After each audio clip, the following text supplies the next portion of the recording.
인간은 죽어가고 있다. 탈옥은 계속 벌어질.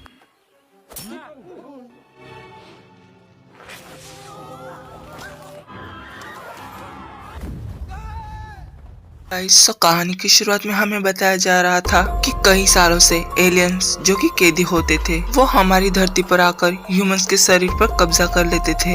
लेकिन कुछ रोबोट्स भी थे जिनका काम था उन एलियंस को पकड़कर वापस कैद करना। इसीलिए हम देखते हैं कुछ लोग एक औरत को मार रहे थे क्योंकि एक एलियन ने उसके शरीर पर कब्जा कर लिया था। तभी आसमान में से एक कार बाहर आती है जिसमें से एक रोबोट बाहर आता है, गार्ड। और ये वही थे जो एलियन को कैद करते थे। एक एलियन उन पर हमला कर रहा था लेकिन वो फिर से उसी औरत के शरीर में एंटर हो जाता है और गार्ड को मारने वाला होता है। लेकिन कुछ हो इससे पहले गार्ड उसे कैद कर लेता है। वो एलियन कहता है और भी कई सारे कैदी है जो यहाँ से भागने वाले हैं जिसे तुम इस दुनिया को नहीं बचा पाओगे। उस औरत की जान कम बची हुई थी। वो मरने से पहले कहती है मेरी बच्ची को बचा लो। तभी उस गार्ड का भी साथी रोबो उसी की शक्ल बना लेता है और गार्ड से कहता है हमें इसे अपने साथ ले जाना चाहिए। लेकिन वो मना करता है। वो कहता है हम इसका ध्यान नहीं रख पाएंगे। और फिर वो लोग एक खंजर से एक टाइम होल को ओपन करते हैं और वो लोग वापस फ्यूचर में आ जाते हैं। एक्चुअली वो लोग पास्ट में गए थे। तभी गार्ड को बेबी की रोने की आवाज सुनाई देती है। उसे चेक करने पर पता चलता है कि थंडर उस बच्ची को अपने साथ ले आया है। लेकिन गार्ड नहीं चाहता था कि वो बच्ची उनके साथ रहे। थंडर कहता है हम उस बच्ची को अपने साथ रखेंगे और उसके जरिए हम इंसानों को समझेंगे। वो कहते हैं और फिर जब तक सारे कैदी को पकड़ ना ले तब तक उन्हें यही रहना होगा। गाइस, वीडियो के जरिए हम 2 टाइमलाइन में चलने वाले हैं, so I will explain my best. इसके बाद हम कुछ साल पीछे का सीन देखते हैं जहां हम मुरुक को देखते हैं। वो भी इस कहानी में मेन हिस्सा है। वो अपने 2 साथियों के साथ रहकर लोगों को छोटा मोटा जादू दिखाया करता था, लेकिन अभी तक उसने कोई बड़ा जादू नहीं किया था। वो अपने साथी से कहता है मुझ पर वार करो और फिर मैं कुछ जादू दिखाऊंगा। लेकिन तभी बाजू में बैठी एक औरत नाइफ से उसे स्टैब कर देती है। उसे बहुत पेन हो रहा था लेकिन वो कोई रिएक्ट नहीं करता। तभी एक आदमी आता है और वो कहता है कुछ चोर यहाँ से भाग रहे हैं जिन्हें पकड़ने पर इनाम मिलेगा। इसीलिए मुरुक भी उन्हें पकड़ने चला जाता है और वो उन्हें रोकता है। तभी वहाँ और 2 लोग आते हैं और वो भी इनाम पाना चाहते थे। इसीलिए वो लोग तो पहले मुरुक को ही अपने जादू से पीटने लगते हैं और फिर उन चोरों को भी पकड़ने की कोशिश करता है। लेकिन मुरुक भी कम नहीं था, वो भी उन्हें मारने लगता है और अपने जादुई पंखे से 2 बिल्लियां बुलाता है जो कि उसी के साथी थे। वो भी उनसे फाइट करने लगते हैं और फिर क्या मुरुक उन लोगों को भी हरा देता है और चोरों को फिर से पकड़ लेता है। मुरुक को वहाँ एक लड़की की स्केच मिलती है जिसे वो जानता था लेकिन उसे ठीक से याद नहीं आ रहा था। उसे बस इतना याद था कि वो लड़की किसी खंजर को ढूंढ रही है और ये वही खंजर है जो गार्ड के पास है। तभी उसके आदमी कहते हैं कि एक डॉक्टर इसको जानता है। वो कहते हैं लेकिन तुमने तो डॉक्टर को जेल भिजवा दिया था, इसीलिए शायद वो तुमसे कुछ नहीं बता पाएगा। लेकिन मुरुक भी कहाँ कम था, वो डॉक्टर का नकली बेटा बनकर उससे मिलने चला जाता है। मुरुक अपने जादू से वहाँ की चाबी चुरा लेता है और डॉक्टर से मिलने चला जाता है। मुरुक उस जेल के की डॉक्टर को दे देता है और खंजर के बारे में जानकारी हासिल करने लगता है। डॉक्टर बताता है कि वो खंजर एक फिशर को मिला था और उस पर कई सारे एक्सपेंसिव स्टोन लगे हुए थे। डॉक्टर उसे सारी घटना बता देता है और कहता है वो खंजर अभी एक आदमी के पास है और वो तुम्हें वहीं मिलेगा। और फिर वो खंजर की तलाश में निकल पड़ता है। मुरुक के साथियों को वहाँ एक बहुत ही अलग आदमी दिखाई देता है जिसे देखने पर लग रहा था वो इस टाइम का नहीं था। खैर मुरुक एक जगह आकर उस खंजर के मालिक के बारे में पूछताछ करने लगता है। तभी वहाँ बैठा ओल्ड मैन कहता है तुम अपना पंखा मुझे दे दो फिर मैं बताऊंगा। लेकिन मुरुक मना करता है और वो कहता है मैं उसे नहीं दूंगा। वो ओल्ड मैन कहता है तुमने इसे चुराया है फिर भी इतनी अकड़ दिखाते हो। ये सुनकर मुरुक को गुस्सा आता है और वो अपने जादू से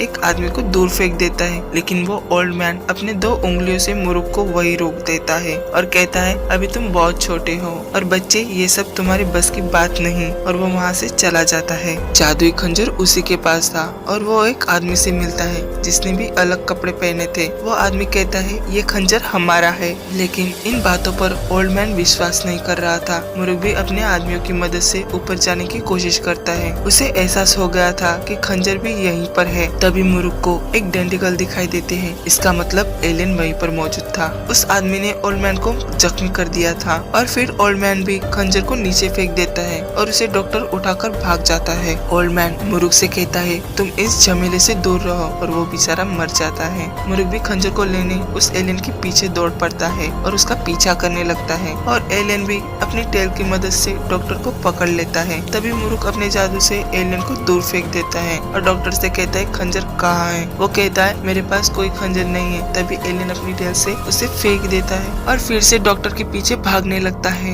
मुरुक उसे फिर से रोक लेता है लेकिन एलियन उसे काफी बुरी तरीके से मारता है और वहाँ से चला जाता है। कुछ टाइम बाद मुरुक के साथी आकर उसे उठाते हैं। तभी उन्हें पीछे के छेद से एक ग्लोइंग चीज दिखाई देती है और वो उसके नजदीक देखने लगते हैं। वो चीज चमक रही थी। वहाँ उन्हें एक लड़की भी दिखाई देती है और वो उन्हें देखकर वहाँ से भाग जाती है। हम प्रेजेंट में देखते हैं जहाँ कई साल गुजर गए थे और वो बच्ची इयान अब बड़ी हो चुकी थी जिसे थंडर ले आया था। टीचर गार्ड को बता रही थी कि वो उनकी बेटी नहीं है बल्कि उसे कहीं से चुरा के लाया है और तो उसने वीडियो बना ली थी जिसमें वो चेंज हो जाता था। गार्ड के पास लफ्ज नहीं थे। वो वहाँ से निकलकर थंडर से उस वीडियो को डिलीट करने के लिए कहता है। तभी उसकी मुलाकात एन की फ्रेंड की मॉम से होती है और वो गार्ड से फ्लर्ट करने की कोशिश कर रही थी और उनके साथ डेट पर जाना चाहती थी लेकिन गार्ड कोई जवाब नहीं देता और फिर एयान के आने के बाद वो लोग वहाँ से निकल जाते हैं। एयान फिर से फोन को कार में छुपा देती है ताकि और भी सबूत इकट्ठा कर सके और फिर वो थंडर से थैंक यू कहकर वापस अंदर चली जाती है और फिर अपने दूसरे फोन के जरिए उनकी बातें सुनने लगती है।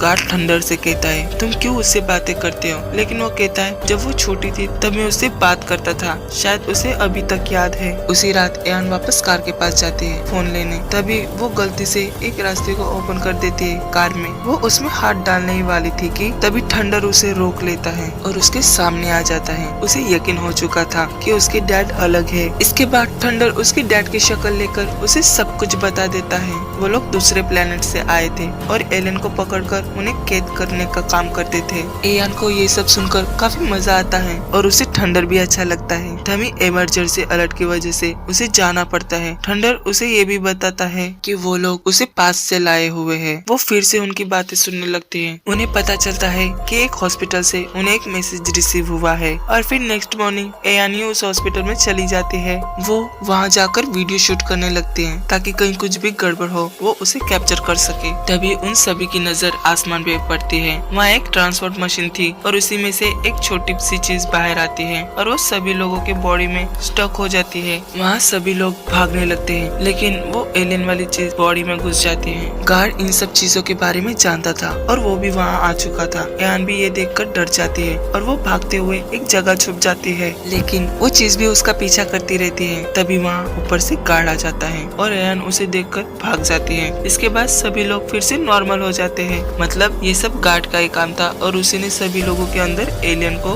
बंद कर दिया था और गार्ड भी उस चीज को अपने पास रख लेता है। हम पास्ट में एक आदमी और एक औरत को देखते हैं। वो लोग उस ओल्ड मैन के फ्रेंड्स थे और उन्हें भी उस खंजर के बारे में पता था और वो उस एलियन का पता लगाने एक सीक्रेट टेम्पल जाने वाले थे। वो दोनों उस टेम्पल में आ जाते हैं और अपने जादू की मदद से एक इंसान को खुश करने की कोशिश करते हैं। वो कहते हैं हमारे पास ऐसी बहुत ताकतें हैं जिससे तुम किसी को भी हरा सकते हो। वो मार्क्स वाला आदमी कहता है मुझे इसकी कोई जरूरत नहीं है। इसीलिए वो लोग कहते हैं ठीक है हम डॉक्टर के पास जाते हैं। आज उसके बेटे की शादी है और जादुई खंजर भी उसने कहीं छुपाया है। हम उसका पता लगाकर वो ले लेंगे। खंजर का नाम सुनते ही वो आदमी कहता है ठीक है मैं भी इस काम में तुम्हारी मदद करूंगा। हम मुरुक को देखते हैं। वो डॉक्टर के लड़के को मारकर उसकी जगह ले लेता है ताकि वो उस लड़की से शादी कर सके जिसे उन्होंने लेक के पास देखा था और उसे पता था कि ये लड़की भी खंजर के बारे में जानती है। शादी होने के बाद वो उससे बातें करता है। उस ब्राइड के पास गन भी थी। वो मुरुक से कहते हैं इस चीज पर ध्यान मत दो और वो उसे कुछ पिला देती है। मुरुक अपने साथियों के पास चला जाता है और वहाँ से और दूसरे कमरे में चला जाता है खंजर को ढूंढने। वो ब्राइड भी उसी कमरे में आ जाती है। वो भी खंजर ढूंढ रही थी। खैर इस ब्राइड के बारे में हमें आगे पता चलेगा। मुरुक को चक्कर आ रहे थे और वो अपना आपा खो रहा था। उसी वक्त वहाँ मैडम ब्लैक और मिस्टर